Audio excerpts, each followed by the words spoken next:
Right, so I haven't scripted this in any way, so I'm really sorry if I just kind of end up going off on one about something weird. But what I want to talk about today is the color matrix and color profile settings on Panasonic cameras. The theory is good for other cameras as well, but I'm specifically referring to the Panasonic cameras and even more specifically to the DVX200 camera because that's the camera that I own, or one of the cameras that I own, and it's the one that I'm shooting on today. So this color that you're looking at here is straight out of the camera. I've done nothing with it at all.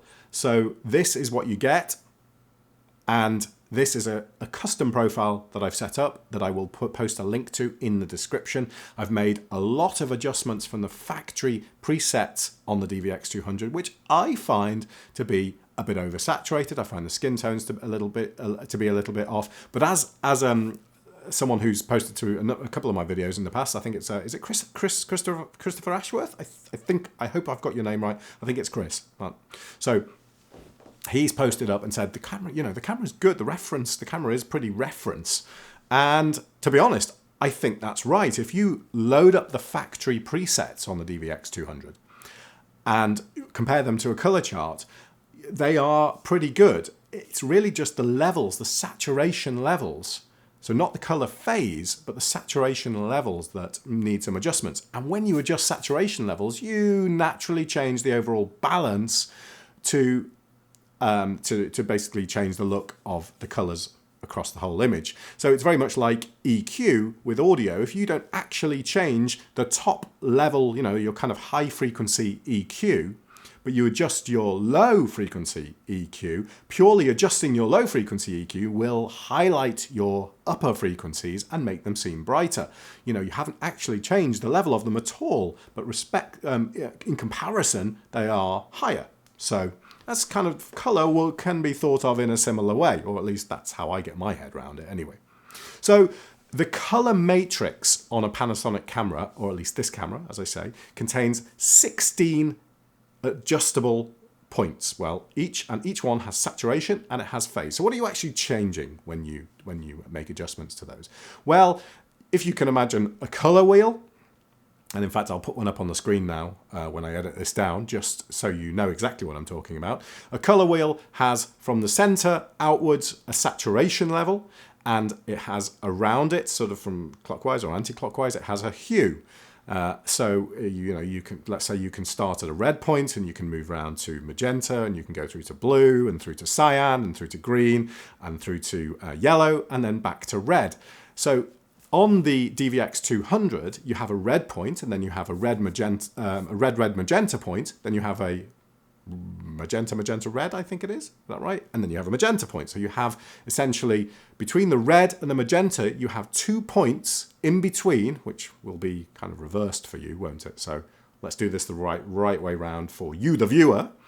You have your red point here, and you have your magenta point here. So you'll have 2 additional adjustable settings between red and magenta.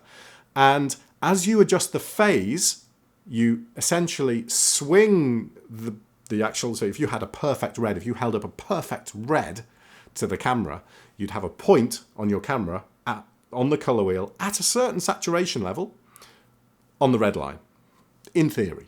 If you adjust the phase, you swing it either side of that perfect red to match whatever look you're going for or whatever you feel is accurate. And well, I mean, who determines what's accurate? Well, you can use something like this. You can use a color chart, and this has, a number of different colors on it. And you can say, right, these are reference colors. We know that that red on that is a perfect red, and we know that kind of magenta on that is a perfect magenta. So let's go with that.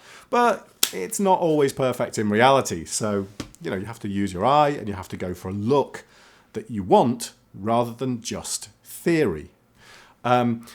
So what I've done here, as I mentioned, is I've adjusted, more than anything, I've adjusted the saturation levels around the skin tones, because I find the DVX200 is off on skin tones a lot of the time.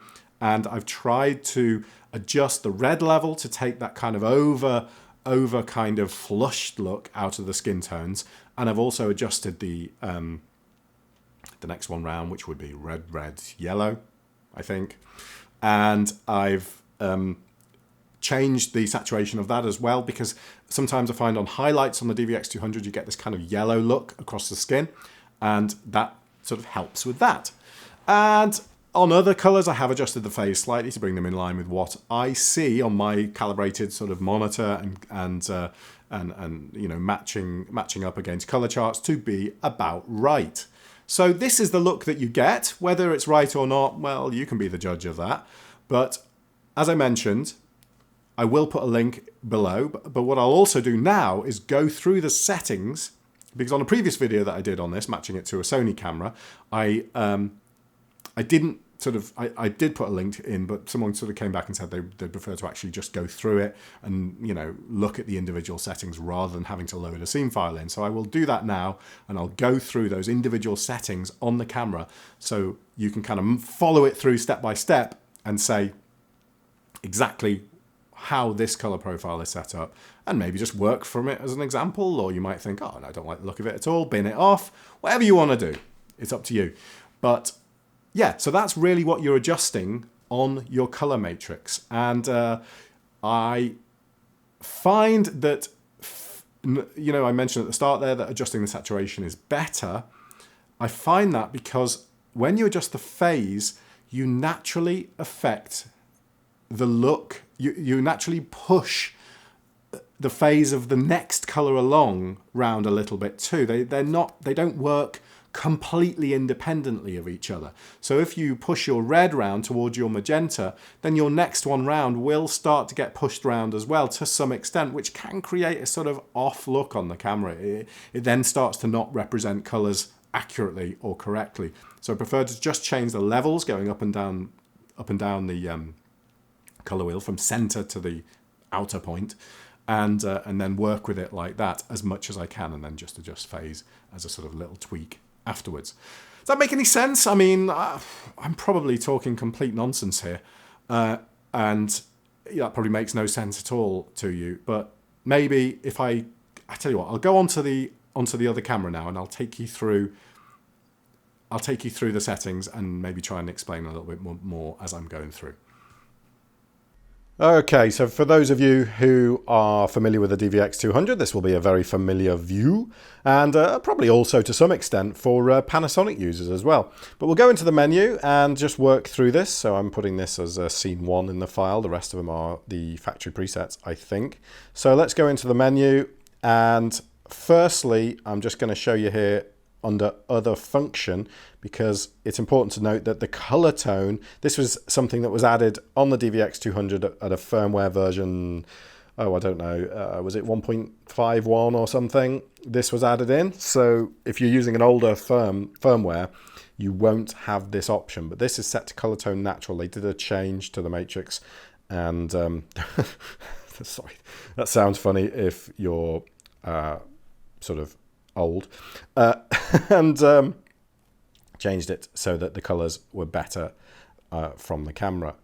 And apart from that, everything else is pretty much normal. So we'll just go into the scene file and go through the changes individually, so you can see exactly what I'm doing. Master detail, I find this camera incredibly sharp, so I take the master detail down just a bit, just to avoid over sharpening, but that's entirely up to you. It won't affect the color of the camera at all.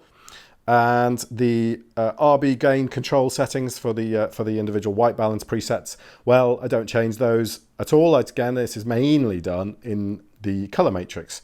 Again, you can see here chroma level and chroma phase. In the past is something that I've kind of adjusted, but I've tried to keep all those saturation changes, so that being chroma level, and all the phase changes to the individual color points in the matrix. The actual color matrix used is Norm 1, and I'll come back to the color correction setting in a moment. Master pedestal 0, gamma mode is HD, and I do adjust my black gamma. I reduce it down because I prefer a slightly darker look around the mids. That's just a personal preference, so I put my black gamma range up to 3 and reduce my black gamma to -3. It just sort of darkens those mids a little bit. Knee mode off is something, that curve at the top is something that I am happy to control myself. with my exposure settings, and I will turn that on if I need to. If I'm in a kind of particularly kind of an environment that has particularly kind of bright areas which need a little bit more control, then I will re-enable that sort of curve at the top. And these two are then irrelevant because that's off. DRS is off, auto iris level, don't worry about that. And everything else is just as you would expect it to be. So let's go back to the color matrix settings, color correction settings, because they are the important ones.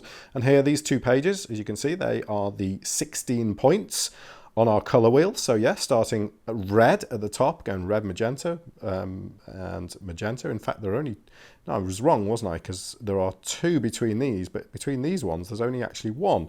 So that's interesting. So sorry, I was actually wrong in what I said just before. There is only 1 point between between these particular ones. Right, so the skin tone ones that you're really interested in are magenta, red, and moving back, yellow, red probably, and yellow, red. They're kind of around the skin tone area, maybe even including yellow as well. But let's go through them. So the red, I am dropping quite a large amount to minus 22 on the saturation, but moving the phase round to +8 actually. So that's slightly more towards the magenta look rather than the more kind of yellowy look. And red magenta is saturation -15, phase 0. Magenta, saturation -5, phase 0. Magenta blue, no change. Magenta blue, no change. Blue, no change. Blue cyan, -12 on the saturation. Blue cyan, +15 on the saturation. That's again to move the blues away from a slightly yellowy look, more to a kind of definite blue look.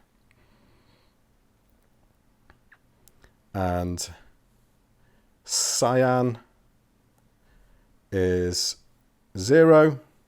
So no change there.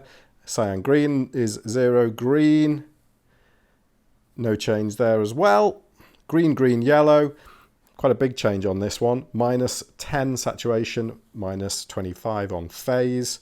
Green, yellow, saturation -15, phase -2. Yellow, both at 0. Yellow, red, -20 and +10. Yellow, red. Now you'll see this one makes a huge difference. If you just smile at the camera and look at your teeth, if you start making adjustments to these, you will notice a massive change to how your teeth look. So on camera, you can really make your teeth look dreadful. And I don't have the most, I drink a lot of coffee. I don't have the best teeth in the world, but they're not as bad as you can make them look by doing some changes here. So make sure you get this one right, yellow, red. Funny, isn't it? You wouldn't think that this would have anything to do with that, but it does, trust me. Saturation, -25, phase, +10. And that is it. That is the profile that I'm using and did use at the start of the video there. So hopefully this has clarified a little bit about the color correction settings on Panasonic cameras, how they work and what they do. And if you've got any questions, do ask. I'm not an expert with this stuff. I just love playing around and tweaking with these things. But hopefully, what I've learned over the last sort of year of using this camera can help you too. And yeah, just let me know if you've got any questions and I will catch you soon. Bye.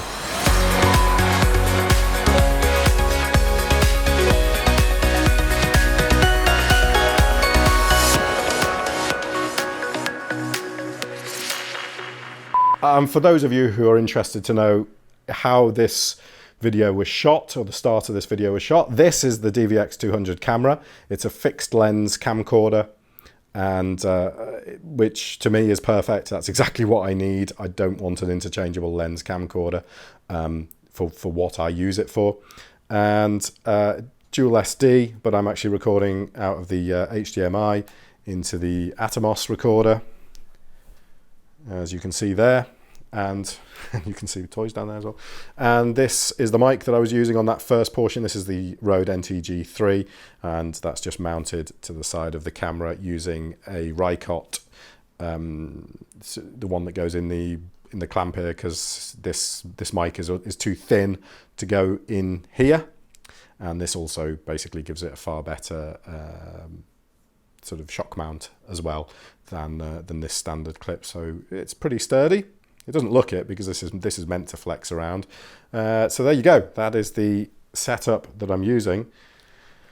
So that's why you have on the screen here, it's going out to 422 10-bit because it's recording on the Shogun. So yeah, there we go. Just a bit of additional info on the setup.